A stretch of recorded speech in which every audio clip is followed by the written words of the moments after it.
Content is dead. Let's see if this is as bad as I think it's going to be. I don't believe gacha content is dead. I believe it's in a dry spot. And the reason why I think it's a dry spot is due to the fact, I hate you. Kate, do you not have massive fucking jugs? Like, we've all seen your Twitter. You're welcome for the plug, by the way. You're welcome for the plug. The reason why I think gacha content is very dry is due to the fact that Honkai Star Rail, Wuthering Waves, Genshin Impact, and Zone Zero have all attracted their own fan bases, which has torn the hype to one gacha and spread it out amongst each other one, which has made big updates feel a lot less exciting because people are now kind of doing their own shit. That's my opinion. So I kind of feel like gacha kind of killed itself, but with time, certain games will fade and big moments will happen. I'm still looking forward to 2.0 and Wuthering Waves and 3.0 for Honkai Star Rail. Genshin Impact, I really don't give a fuck, and Zone Zero is going to be continuing to release more characters to make porn of, so I think we're in a great spot. I'm doing fine. I'm having fun, but I know a lot of other people aren't. Oh, gacha isn't dead, but the way people are consuming content has changed. And that's especially true a year on after the big release of Honkai Star Rail came out and really disrupted the scene in a big way. It's kind of ironic that there are so many gacha games for us to be playing in this day and age. In 2024, it really is the golden age of gacha. But why does it feel then that it's kind of quiet? Maybe it's just me and it's just the circles that I'm in, but I know there are a lot of content creators too who feel like people's interest in gacha overall seems like an all-time low. It's always... I mean, okay, the hype levels of gacha games are pretty much pre-Genshin hype right now. Things are kind of like Arknights level hype. Things will pick up again when Azure Premilia comes out for like another week or so, but right now is the moment where content creators that want to thrive in the gacha space have one of two options. One, accept the low viewer count and ride the wave, which is completely fine. You know, if you want to ride the wave of content creation on YouTube, go for it. What I like to do is I like to do just my gacha reacts on YouTube, and then I like to do whatever the fuck on Twitch. I like yapping, reacting. It's good. Or start making your own content, like feed into the Zero Cyclers. Zero Cycle content will always be popping off on Twitch and YouTube. It'll always be good. But yeah, you're gonna have to make your own content, make your own collabs, make your own scene, and you know, make your own fun. That's pretty much where we're at right now because the scene is not as hot as it once was. It's the same thing. Do the story, grind for your weapons, grind for your ascension, grind for your levels, and then grind for relics. It's all the same these days. But that's not how gacha has to be. It seems as though we're in this never-ending cycle with modern gacha games, and everyone just seems to be a little bit tired of consuming content around it. That's not to say that the games aren't doing well or they aren't performing well. I mean, the revenue charts make it clear that these games are raking in lots of money, tens of millions of dollars in fact. But it seems as though the way people consume content around gacha games is changing.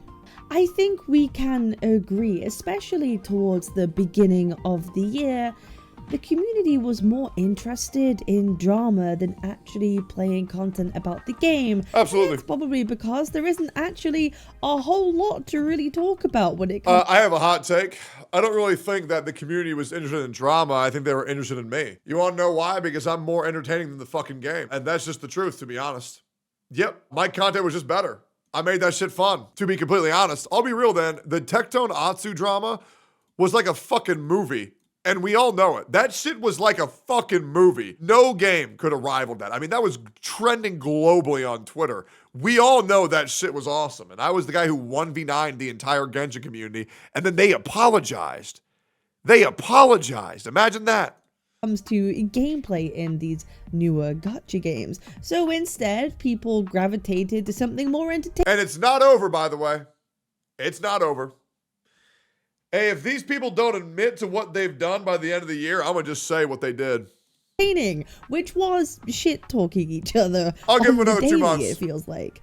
And now people have become bored of that too because it is the same Z-tier trash arguments made again and again. And we're even seeing content creators trying to force drama or arguments, debates or discussion kind of just for the sake of it. I mean, let's be real. Give an example. That whole MOC Zero Cycle stuff was The most forced argument I've ever seen in a long time. It wasn't forced. The community's just that stupid. Yeah, there's a big difference between forcing drama, which is making fake drama, and then a content creator subscribing to what their community has taken out of context, them not looking into it, and then coming half-cooked into a debate. Huge difference. Huge difference. That was authentic, but it was very dumb, 100%.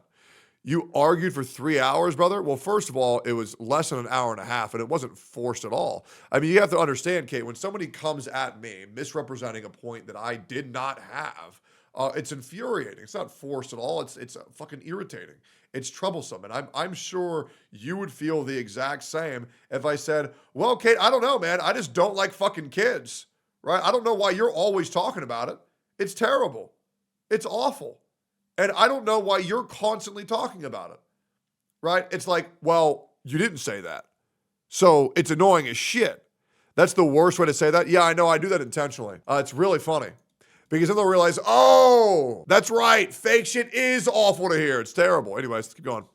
So I thought I'd give my 2 cents on all the current top gachas that I play and give my feelings around them.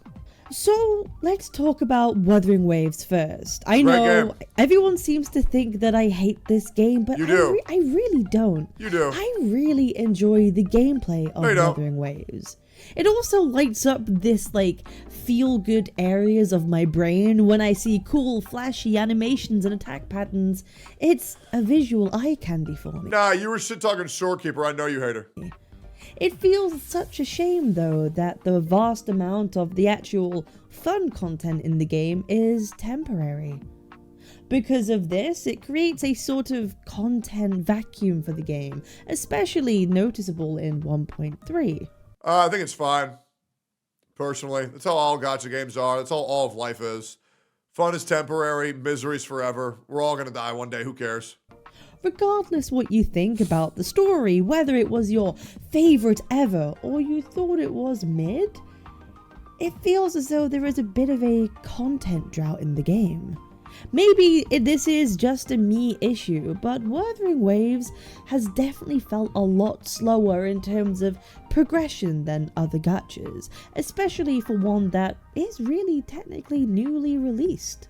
It's exactly the same as every gacha. The reason why it feels slower is because you've gotten to the end point where they bottleneck your progression, like every other gacha game does. It's not any different. It's the exact same. It feels fine. I feel the biggest contributing factor to this is the long, extended patch cycles. True, that did suck. Limited game modes that... The patch cycles are much longer than the other gachas. It's the exact same. It's 6 weeks. Okay, it's the exact same. It's just 6 weeks. Every 6 weeks, there's an update patch. There was one time where it was 7 weeks. Every other time, it was 6. Probably should be made permanent, but just refreshed over time. And a Tower of Adversity endgame that... It's 7 weeks out of 6. Well, they've done 2 update patches where there's 6. And now it's 2 times where it's 7. No one has nice things to say about or really wants to do. Not to mention a lack of a second unique 5-star on the 1.3 banner really has made the whole patch feel quite slow. Personally, I can only assume that 1.2 wasn't main story, so progression feels slower. Wait, Kate, what gacha games are you comparing this to? Out of curiosity. You're saying slower in comparison to what? What are you comparing this to? Like compared to Genshin HSR, we get 5.0 to 5.3. It's all main story. You tracking that HSR and Genshin like put out filler patches all the time, right? Like even 1.1 HSR was filler. Like after the point. No, I'm saying like 1.1 was filler, Kate, for HSR. Like this happens in every gacha. It's all good. It's all good. It happens in every gacha. Yeah. Anyways, how's Path of Exile able to release 4 weeks of content per 3 months? Well, gachas only make like 2 days per 3 months. Because Path of Exile has to try to make money, whereas gachas just get infinite money just for releasing a character with big boobs. Putting a lot of eggs into their 2.0 storyline, and I hope they're utilizing their time well. One thing Wuthering Waves does do really nicely is its visual storytelling. Is Wuthering Waves not going back to 6-week update cycles? Did Dong say they're staying at 7 weeks? Is that something that he said? Because it was, to my impression, it was 6 weeks, 6 weeks, 7 weeks, 6 weeks. Is it saying it's 7 weeks? Pretty sure it's going back to 6. Okay, great. All right, think it's 6, but it feels absurdly slow. But it's still the same amount of time. All right, great. So it is 6 weeks. Great. It's always the talk of the town when a new patch comes out. Again, whether you think the story is neither here nor there, visually, it's very pretty to look at. It's 45 days instead of 42. The best presented gacha game out of all of them. Now, let me talk about Genshin Impact for a second. I did the first half of the 5.0 quest, and I'll be real, I could not bring myself to finish it. Even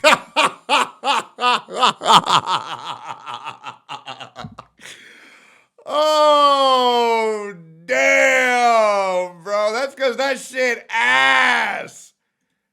That's because that shit is ass, bro. Holy, bro, that shit ain't even voiced. That shit is trash. The free primos were not enough to convince me. The main offender to me was the introduction of the Pyro Archon. She's awful. Okay, hear me out. I agree. She looks amazing. No, she don't. No, she don't. Her hair looked good. Her full zipper latex BDSM dominatrix prostitute whore look does not do shit for me, bro. I think she's so fucking lame. She should have had bandaged tits and baggy pants. This fucking BDSM shit is so lame.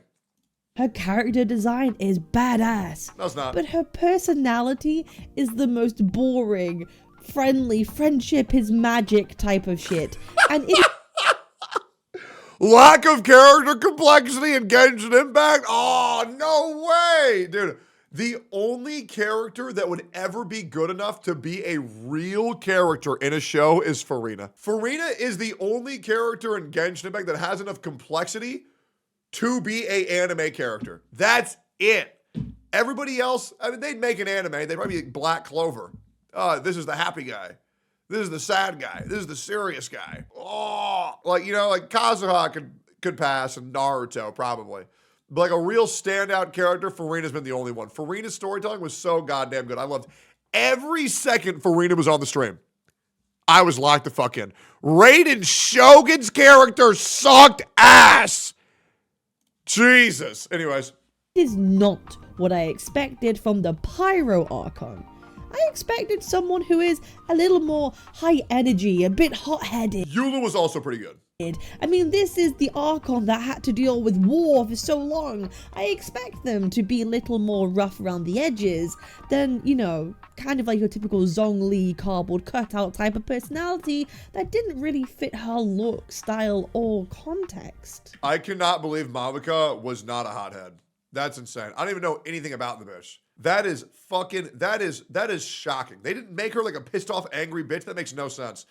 They should have made her like an emotionally unstable, like, dickhead, where whenever she would get pissed off, her hair would light up. God, that's such a wasted opportunity. Maybe I have to keep playing to truly see the depth of her character, but right now, honestly, a good Archon really motivates me to I'm just glad they're putting Bernice in the background, that way I got something to look at. Enjoy the overall quest lines, and so far, I just really wasn't enjoying it. Natlan itself looks pretty good. I had a decent time exploring, but I hate having fun with traversal in this game is now locked behind a paywall. You almost need to pull some of the characters to have fun in this game. That or you gotta grab yourself a Pokemon every 5 minutes to have. Wait, can you still not run up the wall in Genshin? Do you still have to climb like a poor boy? Nah, you can take animals. Is there a process of that or no? What do you got to do? You need Zelonin. Pay for Zelonin. Well, are you serious? So you have to climb unless you buy Zelonin. Man, the animals don't last too long. That's insane. Oh my God. Oh my, what a surprise, guys. Have fun. Only in Natlan. I really wanted Kinich. He looked dope as hell. And yeah, I also wanted Kinich. He looked cool. Then I just realized, I don't give a fuck. His grapple was sick. But I felt a sense of disappointment when you find out his grapple is far less useful outside of Natlan. It's almost like the devs don't want you to leave this area and you stop having fun when you do.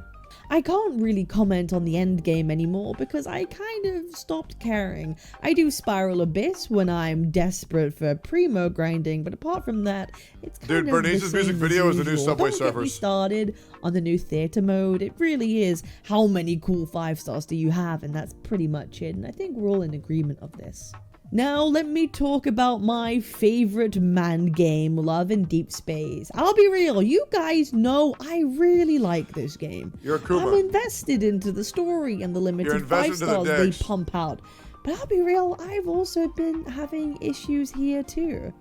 It feels as though right now, Not Love in Deep Space. No. On their monetizing and limited memory banners rather than give us updates that would make the overall game feel better for the player.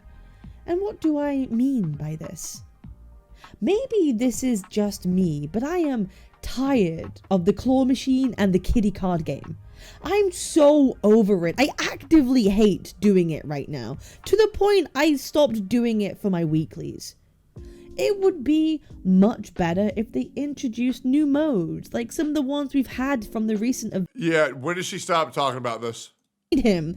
Give them some bored me. It was just kind of fine. Okay, great. Is it over? I quite like the gameplay, and I'll be honest, there's a lot of new content to get through since I left, so I am excited to pick it back up again and see if I was wrong, or maybe it's something I'll just drop completely forever.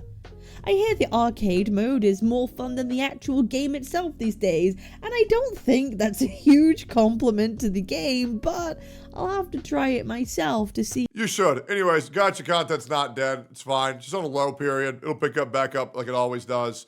It's a content creator's job to make good content that other people can't do. People should be taking this as an opportunity to make good content when nobody else fucking can. Gacha games are legitimately fine. She's talking about GZ. I'm aware. Yeah, what's this? Let's be real. The reason gacha content is dry is because you're not pumping out gacha content like a machine. I mean, I agree. I obviously take a little bit of, it is kind of my fault that these other creators don't know what to do in times of worry and times of discontent because, you know, without me telling them what to do, they don't really know what to do. So I apologize to the entire gacha community. I will fix this myself. I will put us back on the map as the most relevant gacha creator of all time, and I will lead us into new days. It's fine. Gacha content is quite literally fine. You just have to make the fun these days. Things will pick back up soon, I'm sure. And if not, here's a great idea. Play a different game. Play Black Myth Wukong. That shit is fire. Anyways, if anybody wants to make drama, artificial drama, DM me, call me a slur, and we'll get into it. Appreciate y'all. Make sure to go subscribe to Kate. Appreciate y'all. Peace.